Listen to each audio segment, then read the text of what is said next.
आज आपण बनवूया नवीन पद्धतीने दम आलू पंजाबी। त्यासाठी इथं मी बटाटे घेतलेले 3 किलो, इथं दही घेतलेली 2 किलो, मसाले ते स्वच्छ पाण्याने धुवून घेऊ।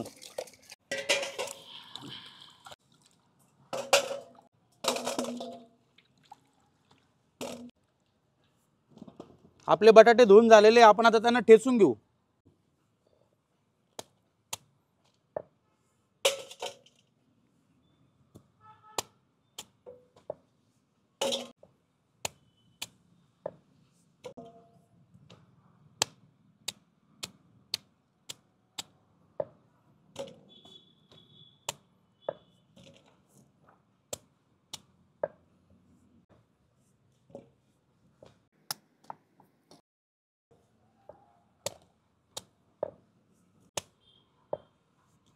बटाटे आपले ठेचून झालेले, आपण आता त्यांना मॅरिनेट करून घेऊ।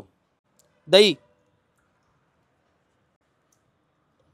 काश्मीरी लाल मिर्च पावडर, हळद, धना पावडर, मटन मसाला, गरम मसाला, किचन किंग, मीठ।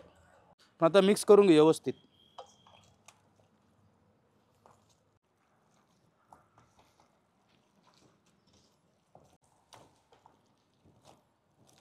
बटाटे व्यवस्थित मॅरिनेट झालेले, आपण आता त्याला 2 तास असंच ठेवू, भाजीची तयारी करू। तेल, इथे मी खडे मसाले घेतलेले, जिरा, चॉप केलेली मिरची, चॉप केलेला कांदा। कांदा ब्राऊन होस तर आपण परतून घेऊ व्यवस्थित। कांदे झाले आपले परतून, तर आपण टमाटे घालून घेऊ।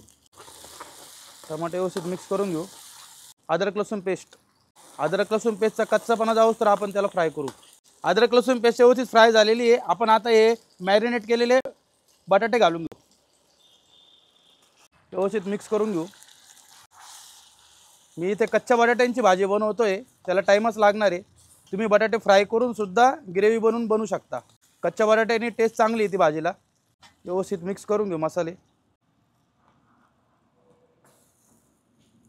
बघू शकता मस्त दही एकदम व्यवस्थित छान मसाल्यामध्ये मिक्स झालेली आहे, तर्री पण सोडलेली आहे। आता आपण बटाटे शिजण्यासाठी याच्यामध्ये थोडंसं पाणी घालून घेऊ। पाणी व्यवस्थित मिक्स करून घेऊ दह्यामध्ये। बघू शकता ग्रेव्ही कशी छान तयार झालेली आहे आपली। बटाटे व्यवस्थित शिजून घेऊ। आपल्याला जवळ अर्धा तास झालेला आहे दम देऊन। मस्त ग्रेव्ही पण शिजलेली। आपण आता याच्यामध्ये कस्तुरी मेथी घालून घेऊ, कोथिंबीर। आपण अजून त्याला 5 मिनिटं दम देऊन असंच उकळून घेऊ भाजीला। 5 ते 7 मिनिटं झालेले आपल्याला दम देऊन। आपले दम आलू पंजाबी भाजी रेडी झालेली, आपण सर्व करून घेऊ। बटाटे पण छान शिजलेले, ग्रेव्ही पण एकदम व्यवस्थित झालेली। मी जास्त थिक नाही करत आहे, मला पाहिजे तर तुम्ही थिक पण ग्रेव्ही ठेवू शकता।